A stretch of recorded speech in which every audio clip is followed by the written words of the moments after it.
Alright, I'm not exactly sure where the last video cut off, so I'm going to recap this problem.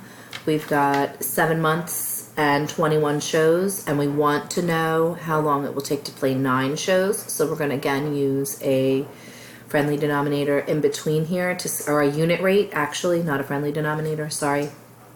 I want to know how many months it would take them to play just 1 show. So that's our unit rate.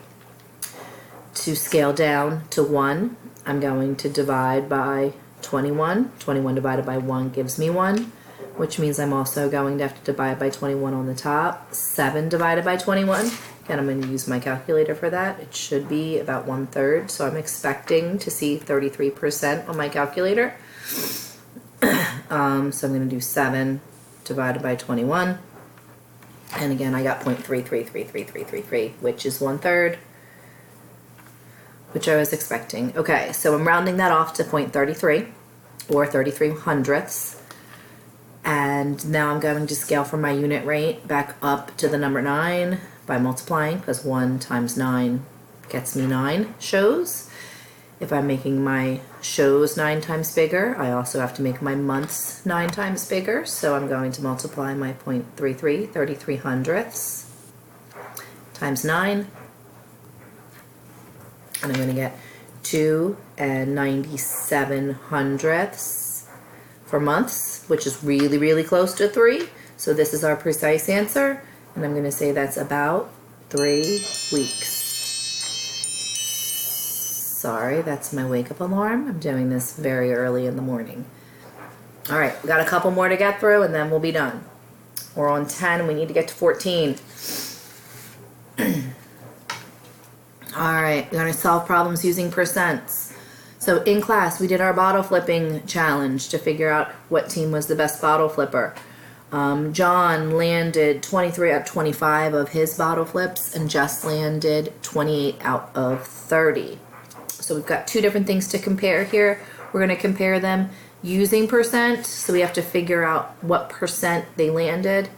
Again, I'm going to use my ratio thinking for this, because that's pretty much the big idea of our book.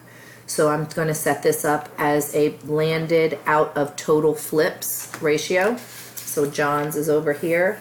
I want to know how many he landed out of the total. And that was 23 out of 25. And Jess is going to be over here, and I'm going to set up the same ratio for her. Landed out of total. She landed 28 out of 30.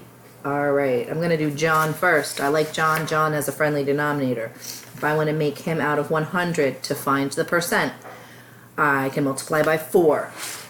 I know that 25 times 4 gets me to 100. So if I'm making my total 4 times bigger, I also need to make my number landed 4 times bigger. Using my calculator, I'm doing 23 times 4 to get me 92. Alright, John's pretty cool. He made 92% of his bottle flips. He definitely beat me.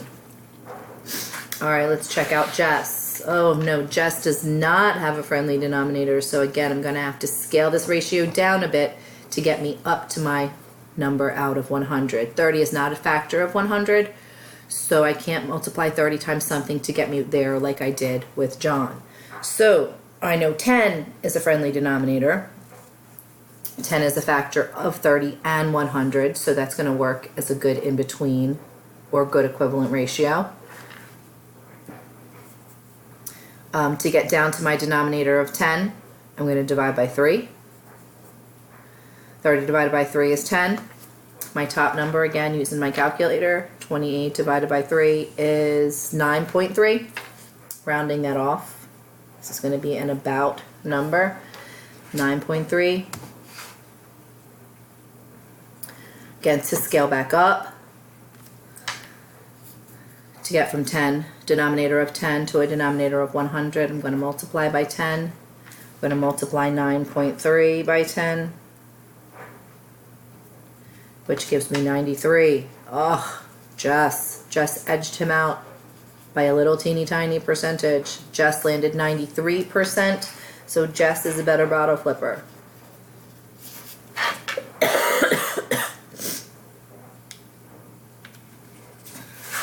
Absolute value, easy peasy. Absolute value is the distance from 0 on a number line. Remember, distance from 0. Think about where 0 is on a number line and what is the distance. You cannot have a negative distance. It is not possible. So if we're thinking about where negative 8 is on the number line, how far is negative 8 from 0? The absolute value of negative 8 is 8. It's just 8 units away. Same thing for 19. 19 is a positive number. How far is 19 away from 0 on a number line? The absolute value of 19 is 19. The important thing to remember is absolute value is always a positive number. You cannot have a negative distance. You can travel in a negative direction on a number line. You cannot go a negative distance. All right. That's it for absolute value. It's not super duper rocket science. Also thinking about the situations where on a number line where we might use a negative number to show something also goes in with absolute value. And last but not least, finally, we have number 14, goal 14, to solve ratio problems. These are the problems that just like unit rate problems, so we have 2 more to practice here. Again, since one of the big ideas in our book is using ratio thinking, using multiplying and dividing to scale up and down to use equivalent ratios and solve problems. I'm going to use a ratio table to solve this problem. I'm going to end up practicing unit rate in the process. So Jack drinks 16 cups of coffee over 2 weeks. How many cups of coffee will he drink in 5 weeks? Alright, so we're comparing weeks and cups of coffee, or cups of coffee and weeks. It doesn't matter which way you set it up, as long as you have the numbers in the right place. So in 2 weeks, he drinks 16 cups of coffee. How many cups of coffee will he drink in 5 weeks? So I need my 5 up top because 5 goes with weeks. Alright, I can now multiply 2 by a whole number and get to 5. 2 is not a factor of 5, so I need an in-between number to help me out. My in-between number is going to be 1, because finding unit rate will also help me find any other equivalent ratio that I need, because 1 times anything is easy to find. So if I know I'm going to scale my weeks from 2 down to 1, I know to do that I'm cutting it in half or dividing by 2. 2 divided by 2 is 1. 16 divided by 2 is 8. Now I need to get back up from my weeks. I know that in 1 week he can drink 8 cups of coffee. I can drink way more than that. But in 5 weeks, he has to drink 5 times as many weeks and 5 times as much coffee, and 8 times 5 is 40. So I know that in 5 weeks, Jack can drink 40 cups of coffee. So here is the unit rate, which is a scale from our book. It is a goal, and this is our answer. So if this were a problem, I could give you a proficient for 2 goals here. 1 for our unit rate goal and 1 for solving problems using ratio tables. So this is a kind of like a 2-goal problem. Last one. In 6 hours, they can cook 36 pizzas. So we're comparing hours and pizzas. In 6 hours, we can cook 36 pizzas. How many pizzas can we cook in 5 hours? Again, I cannot scale down from 5 to 6. Do not think you can subtract 1. That does not mean we can subtract 1 hour and 1 pizza. That is not correct. We need to scale down to 1 hour.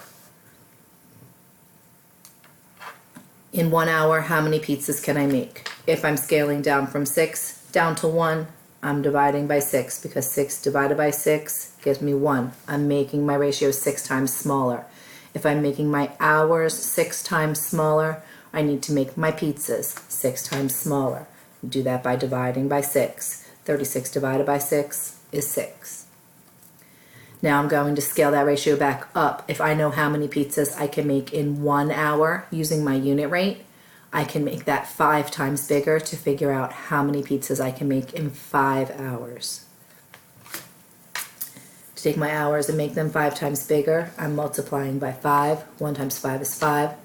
If I'm making my hours 5 times larger, I also need to make my number of pizzas 5 times larger. 6 times 5 is 30. So I know that in 5 hours I can make 30 pizzas. Again, this column shows my unit rate. For every 1 hour, I can make 6 pizzas, or I can make 6 pizzas per hour. There's that vocabulary word per, 6 pizzas per hour. And I can also make, this is my answer, in 5 hours I can make 30 pizzas. And that wraps up our unit, guys. I hope my video is helpful to you, and good luck on your test.